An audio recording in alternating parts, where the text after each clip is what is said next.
தப்பா நினைச்சுக்காதீங்க. நம்முடைய நகரம் சுத்தமாக இருப்பதற்கு எல்லாவற்றையும் தாண்டி எங்களுக்கு தெரியும் கொரோனா காலகட்டத்தில் எத்தனை பேர் உயிர் கொடுத்தீங்க அப்படிங்கறத நாங்க நன்றி கடனோடு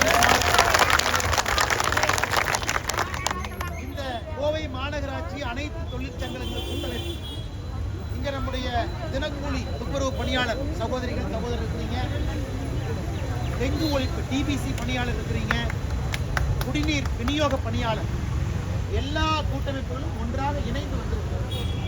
நீங்களும் ரொம்ப பொறுமையாக இருக்கக்கூடியவங்க, எல்லா நேரத்திலையும் வேலை பார்க்குறவங்க, செம்மொழி மாநாட்டிலிருந்து வேலை பார்க்குறவங்க இங்கே இருக்கிறீங்க. இன்னைக்கு வேறு வழி இல்லாமல் 4வது நாளாக தொடர்ந்து கலெக்டர் ஆஃபீஸ் வெளியே வீதியில் உட்கார்ந்து போராட்டம். முதல்ல இங்கே நாங்கள் வந்திருப்பது என்னோட நம்ம மாவட்டத்தினுடைய தலைவர் ரமேஷ் சொந்தங்கள் எல்லோரும் இங்கே இருப்பது உங்களுக்கு நாங்கள் ஆதரவு கொடுப்பதற்காக வந்திருக்கோம். வெறும் ஆதரவோடு நிற்க போறது, நீங்கள் ஆதரவோடு நிற்க போறது எங்களுக்கு நம்பிக்கை இருக்குது. திராவிட முன்னேற்ற கழகத்தினுடைய அரசு ஆட்சிக்கு வர்றதுக்கு முன்னாடி தேர்தல் வாக்குறுதியில உங்களுடைய நீங்க செய்யக்கூடிய பணியெல்லாம் நம்ம நிரந்தர ஆக்கிடுறோம் அப்படின்னு வந்தாங்க. நிரந்தரமா உங்களுக்கு வேலை செய்யலாம். அதன் பிறகு எல்லா இடத்திலுமே தனியார் மயமாயிருச்சு. கடந்த 4 ஆண்டுகளா பார்க்கிறோம். அது நீங்களும் இங்க எழுதியிருக்கிறீங்க. மாநகராட்சி, நகராட்சி, பேரூராட்சி, ஊராட்சி 4ஆம் நிலை பணியாளர்கள் எல்லா இடத்துலையும் பிரைவேட்டைஸ் பண்ணனால இந்த கோரிக்கையை எல்லாம் மறந்துட்டாங்க. இது முதல் பிரச்சனை. 2வது பிரச்சனை, உங்களுக்கு வர வேண்டிய ஊதியம் முறையாக சரியாக கரெக்டா வரணும். ஏன்னா அரசாணை 2017 அரசாணை 62 அதுல என்ன சொன்னாங்கன்னா ஒருத்தருக்கு 770 ரூபாய் கொடுக்கணும். அதிலும் சரியா வருதா? முதல்ல வரல. 3 கான்ட்ராக்ட் இருக்கிறாங்க. 486 ரூபா ஒருத்தர் கொடுக்குறாரு, 557 ரூபா ஒருத்தர் கொடுக்குறாரு, ஒருத்தர் ஒன்று கொடுக்குறாங்க. 3 கான்ட்ராக்டுமே இன்னைக்கு உங்க பேச்சுவார்த்தை நீங்க பண்றதுனால ஒரே இடத்துக்கு வர்றாங்க.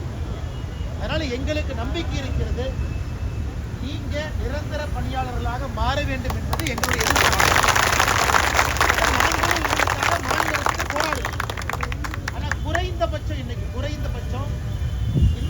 நம்முடைய மாநகராட்சியினுடைய கமிஷனர் ஐயா, கலெக்டர் ஐயா குறைந்தபட்சம் எல்லாம் இணைஞ்சு 3 கான்ட்ராக்டரை கூப்பிட்டு உங்களுக்கு 770 ரூபா கொடுக்கணும் அப்படிங்கிறது குறைந்தபட்சமா நாங்க எதிர்பார்க்கிறோம். அதனால தலைவர் சொன்னாங்க 2 நாள் பார்க்கிறோம். 2 நாள்ல உங்க போராட்டம் முடிவுக்கு வரலைன்னா பாரதிய ஜனதா கட்சியும் உங்க போராட்டத்தை கலந்து 4வது நாள் முதல் கட்ட பேச்சுவார்த்தை. ஒரு கான்ட்ராக்ட் ஏத்துக்கிட்டாங்க, ஒருத்தர் ஏத்துக்கல, பிரச்சனைகள் போயிட்டு இருக்கு. எல்லாமே விசாரிச்சுட்டு தாங்க வந்தோம், அதிகாரிகிட்ட பேசணும். அதனால 2 நாள்ல இது முடிவுக்கு வரவில்லை என்றால் நாங்களும் உங்களோட வந்து உட்கார்றோம். இதை இன்னும் பெருசு பண்ணுவோம். நாங்களும் வர்றோம், சகோதர சகோதரர் உட்கார்றோம். அரசுக்கு இன்னும் அழுத்தம் கொடுத்து பிரச்சனையை இன்னும் பெரிதாக்கி, ஏன்னா ஜனநாயகம் இருக்காங்க.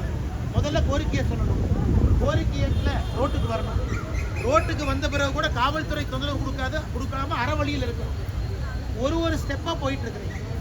இதற்கும் அவங்க செவி கொடுக்கலன்னா நாங்க உங்களோட வந்து உட்கார்றோம். நானே வந்து உங்களோட உட்கார்றேன். நான் உங்களுக்கு உறுதி கொடுத்துட்டு போறேன்க்கா. இது நடக்கலைன்னா நானும் உங்களோட வந்து அமர்ந்துக்கிறேன். அதனால் நாங்கள் உங்களோடு இருக்கின்றோம். உங்களுடைய போராட்டத்துக்கு ஆதரவு கொடுக்கிறோம். பணம் 770 அரசாணைப்படி வரணும்.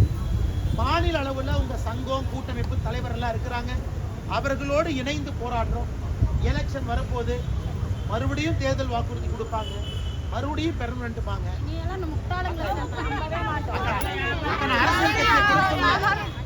இந்த முறை பெர்மனன்ட் பண்ணிட்டு எலெக்ஷனுக்கு போங்கன்னு சொல்லுங்க.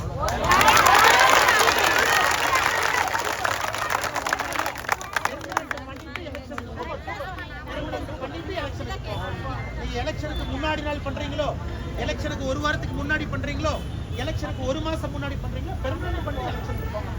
அந்த கோரிக்கை நீங்க எடுத்தீங்கன்னா தலைவர் என்ன